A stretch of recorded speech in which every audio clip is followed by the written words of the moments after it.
everyone. Happy New Year. Welcome to Cool Vegan Cafe. My name is Irene. Today I have a special treat for you. For over 8 years, I've been trying to recreate my mom's Persian Kuku and make it vegan. And trial after trial, it's never been quite exactly right. But today, I think I have done it.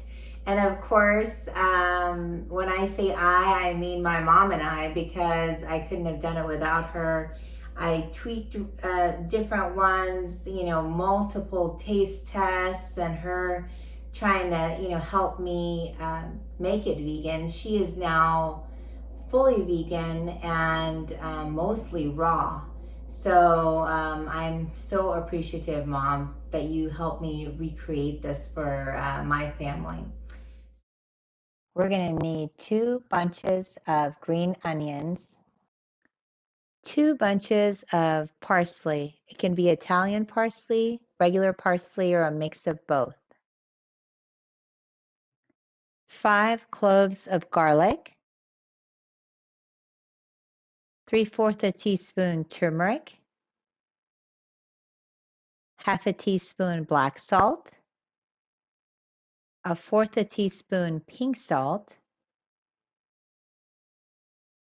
1½ tablespoons of dried fenugreek, also known as shambalile,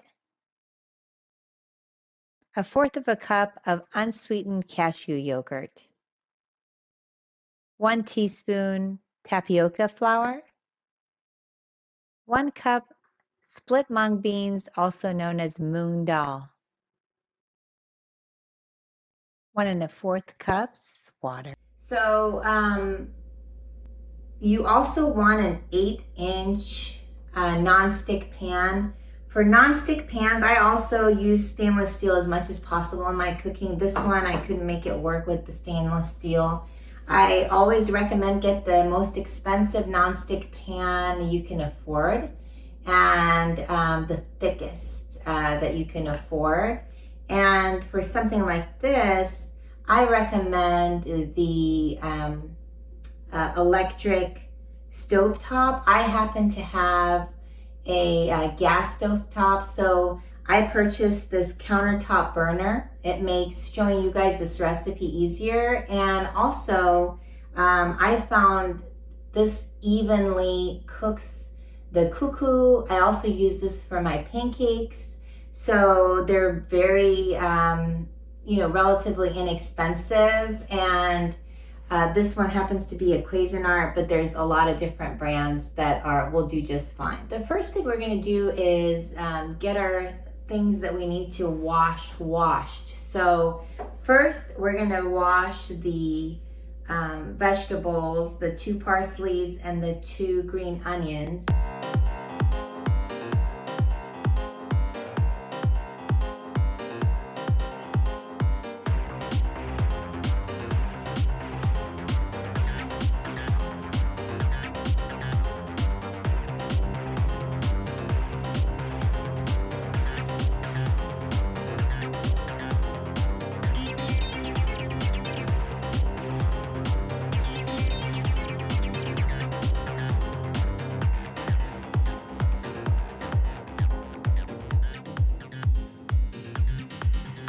The next thing we're going to wash is our moong dal. Normally anytime you have any kind of beans or lentils, you want to wash them.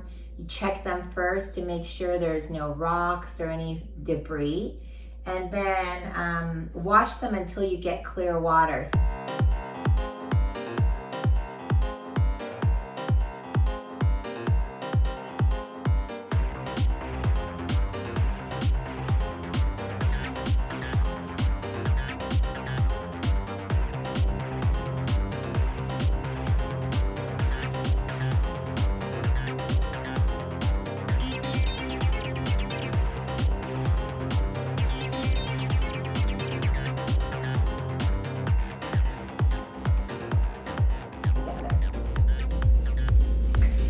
So the first thing we're gonna do is chop the vegetables. I am the queen of the food processor. I will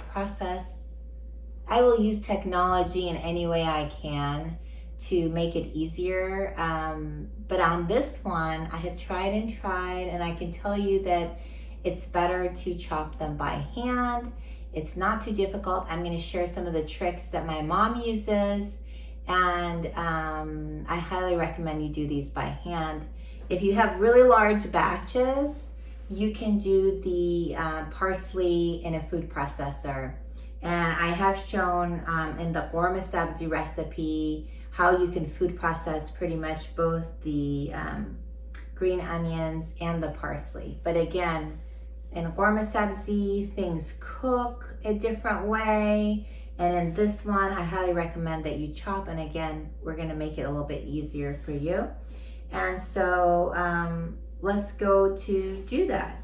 So the first thing we're gonna do is you want to take off the bigger stems of the parsley. You just want to snap them off.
You can go right back once all the chopped parsley is on your cutting board and just take your knife to it and get it even finer so that they're very small pieces. So that's the parsley. For the green onions, we're gonna again chop them from the middle. It's not as important on this one. And then put them right next to each other, and again go through and chop them in really small pieces, and then you're set to go. We're gonna get the liquid ingredients going. So first what we're gonna do is put the moong dal that's been cleaned, the cashew yogurt, water, tapioca flour, and garlic. And we're gonna blend it on high, I'm gonna say 2 times just to get it super smooth. Let's do that now.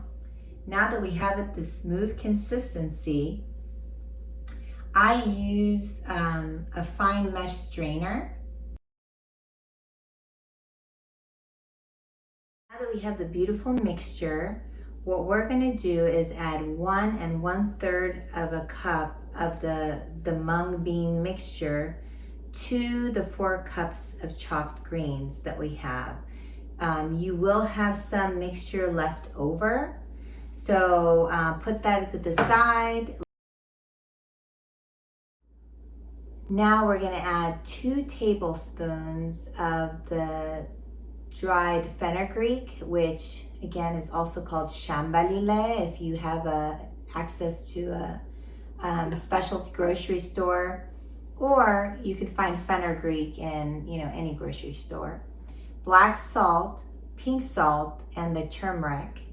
And we're gonna just mix these all together. till they're thoroughly combined. They'll be slightly wet, but not too much of the mixture. So hopefully if you've measured it correctly, you'll have the right combination. And then we're gonna heat up our pan. And on this one, it's got 5 temperatures. So I'm gonna put it on 5 initially, just to get it nice and hot. And then I'm going to move it to keep it on 4, which is probably like a medium high. And what I suggest doing is right when we're turning it on, we're gonna add the 1 tablespoon of avocado oil. Now, move the oil all around so you capture the entire pan.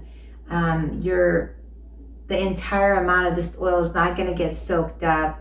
And once we cook it, we are definitely going to place it on some paper towels so that it soaks up the oil. We're gonna have paper towels on the top and the bottom of this kuku so that it absorbs as much oil as possible so you don't get that. So now that we have the mixture, what we're gonna do is measure out 2 cups of the mixture and put it in the pan. So now that we're have the 2 cups in, we're gonna just flatten it out to the edges. And on this step,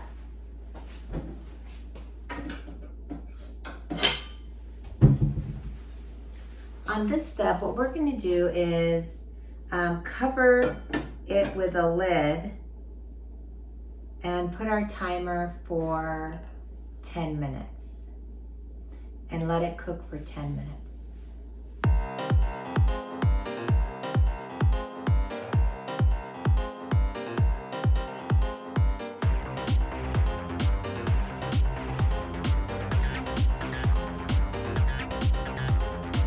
Okay, we're back. What I recommend is just for a couple of seconds before we flip it over, I recommend maybe if it's your first time, cutting the center just to make sure it's cooked well. But if you don't want to and skip that step, what I normally do is use the wooden forks that you can buy and for eating. And I use 2 of those to flip it to the other side, or you can use spatula, or you can use one of these.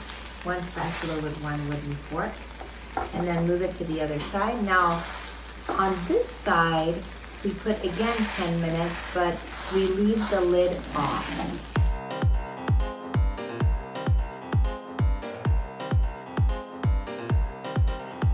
Okay, here we are, our finished kuku. So as I mentioned, what we're going to do is take 2 of these paper towels and put them on a plate. And we're gonna put the finished kuku on the plate, and we'll put another paper towel on top to soak up any of the oil. And then we have 2, so this kuku, in half of it would be 1 serving. So this would be a kuku for 2. If you like eating bigger servings, then it would be like, you know, like a little miniature personal pizza.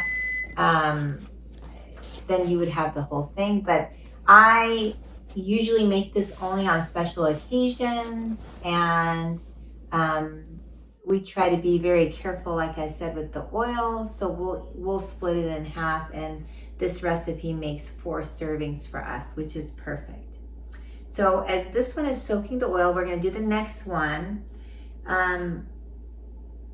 I have tried not adding more oil, but it doesn't seem to all come together. So we're gonna again add 1 tablespoon of avocado oil in the pan. And we don't have to wait for it to heat that long. We're gonna go ahead and put our 2 cups of vegetable mixture into the pan, and again, flatten it out. And basically, we're just going to repeat the same thing we did with the first one. And we're gonna go ahead and close the lid and put our timer for 10 minutes. So here we are. We're gonna cut our portion size, which is each half turns into 2 pieces. And my mom used to serve it with fresh French bread and a little bit mayonnaise with some pickles on the side. Well, we're gonna use my flatbread, which you'll be able to find the recipe in the link, and a couple pickles. I'm gonna just place it on there.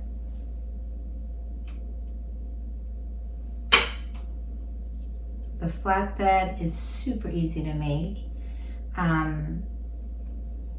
You could basically make flatbread with quinoa and water.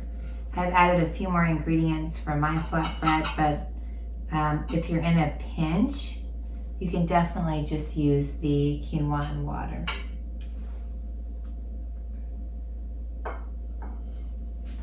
Let's give it a taste. Oh my gosh, the smell is amazing.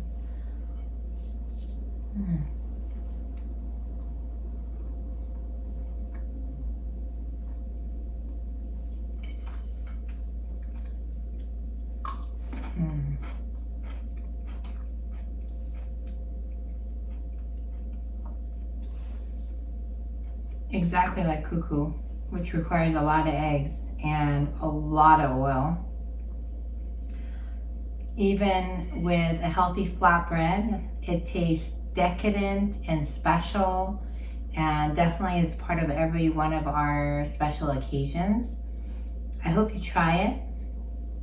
Don't let some of the unique ingredients scare you. A lot of them are available online, or special grocery stores now deliver. And don't let the chopping or any of that scare you, because after a couple times it's going to be super fast. And let me know if you try it and enjoy it.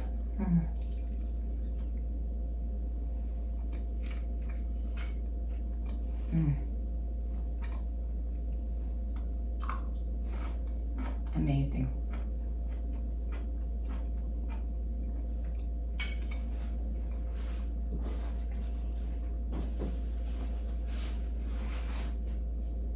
If you like our recipes, please subscribe. We'll see you next time.